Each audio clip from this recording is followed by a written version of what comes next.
самом деле Рождество – это особенный праздник, и мы к нему готовимся заранее. В этом очень глубокая история, и мы хотим детям простым способом донести эту историю.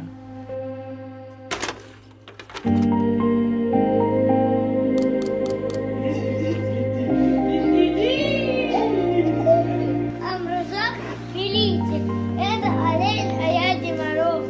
Дед Мороз. Даже подарки.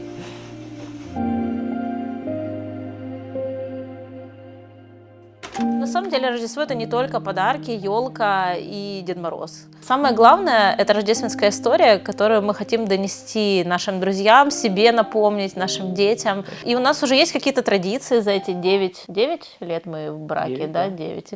За эти 9 лет у нас уже есть какие-то традиции, и мы решили поделиться с вами. Да, Рождество начинается 1 декабря. Нет, сезон Рождества. Сезон Рождества начинается с 1 декабря. Да. Прям хором. Мы украшаем дом.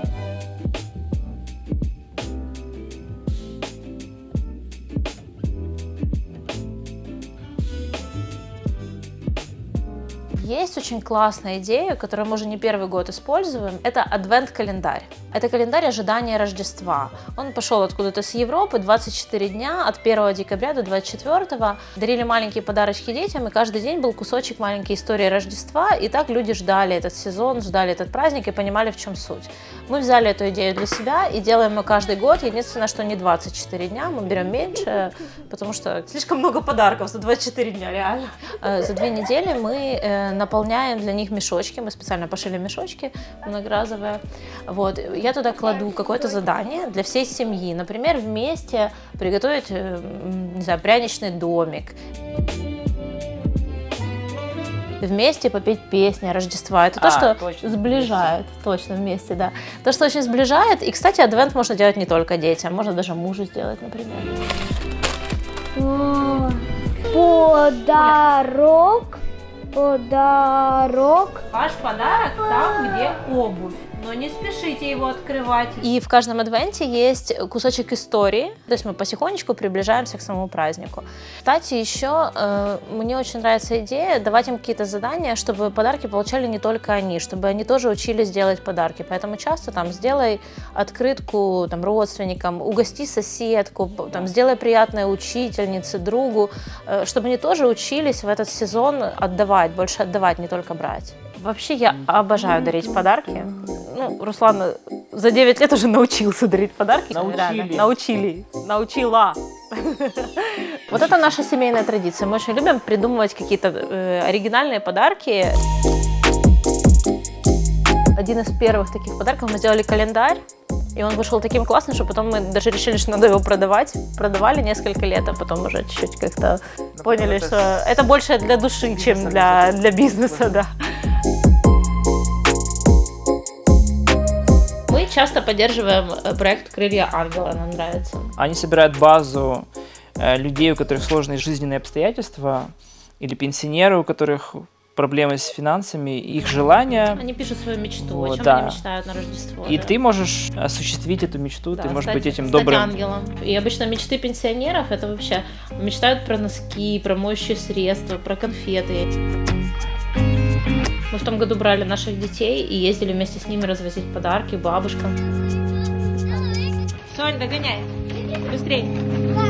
Давай!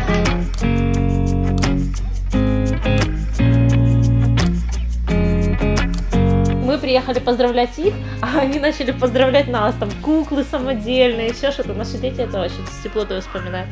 Сегодня нам подарила бабушка вот такие кукол. Моя умеет стоять, а Полина играть. Вообще у нас в детстве не было много рождественских традиций, и для своей семьи мы искали, придумывали, внедряли что-то новенькое, потому что мы начинали как бы почти с нуля. Какие у вас есть рождественские традиции? Напишите нам очень интересно, потому что мы в поиске. Да, не стесняйтесь, напишите. Есть у нас еще одна традиция. Мы в начале декабря всегда печем штолен. Много, что ли? Да? Много. Потому что мы съедаем до Рождества. Пекли 2, съели, потом еще спекли. И мы их дарим. Они очень вкусные. И они всегда, дома всегда должен быть штолен. Что такое штолен? Расскажу чуть-чуть. Это прообраз Иисуса, младенца Иисуса. Этот пирог выпекаешь, посыпаешь пудрой и заворачиваешь его в несколько слоев бумаги. Это как пелены.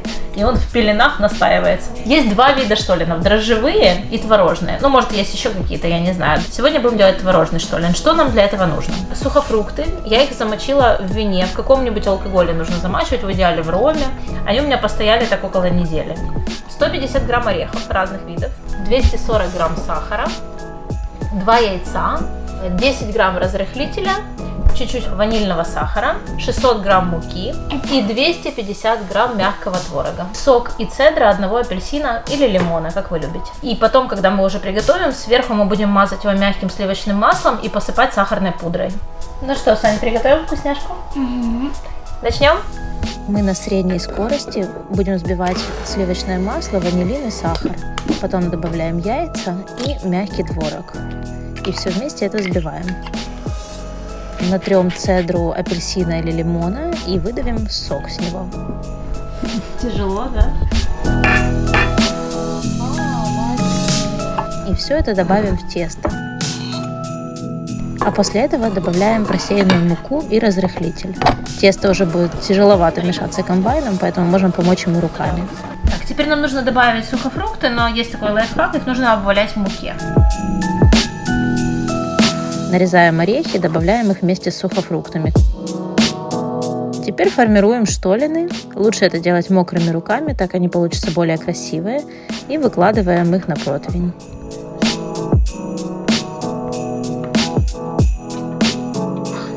Ставим в духовку на температуру 180 градусов. И смотрим по готовности. У меня где-то минут 40, час они пекутся. После этого обильно смазываем их растопленным маслом и посыпаем сахарной пудрой. Так я повторяю 3 раза.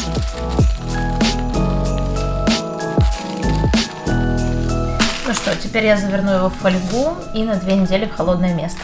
И мы готовы к Рождеству.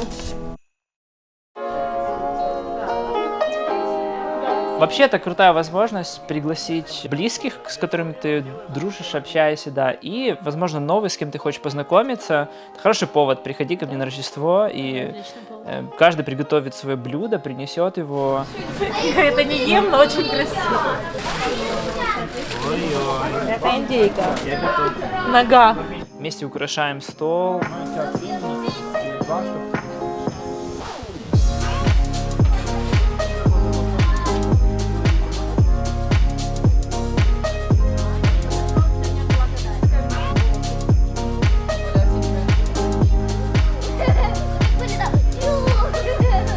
Я вот каждый раз, когда такая вечеринка рождественская, хочется, чтобы она как-то так остановилась или продлилась дольше, не хочется потом вечером расходиться, все такие милые, родные. Один окошко и просто правой рукой попробую.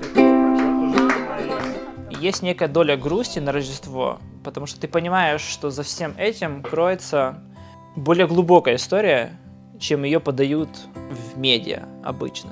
Почему не говорят про самое главное? На самом деле история о том, что Бог послал на землю своего Сына, чтобы Он прожил жизнь как человек, умер за всех нас. Таким образом, Он искупил наши грехи, забрал их на себя, и Он потом воскрес. Вот. И мы празднуем рождение вот этого Сына Божьего. На самом деле достаточно просто обычными такими вещами банальными, как календарь, подарки, обычные простые традиции, даже просто еда с друзьями, такие простые вещи, они могут помочь не забывать самого главного принципа, да, самой главной сути Рождества. Мы надеемся, что наши девочки также смогут обрести правильное понимание этого праздника, а запах свежих штолленов и адвент-календарь, который они будут делать уже со своими детьми, всегда будет напоминать, как сильно их любят папа и мама.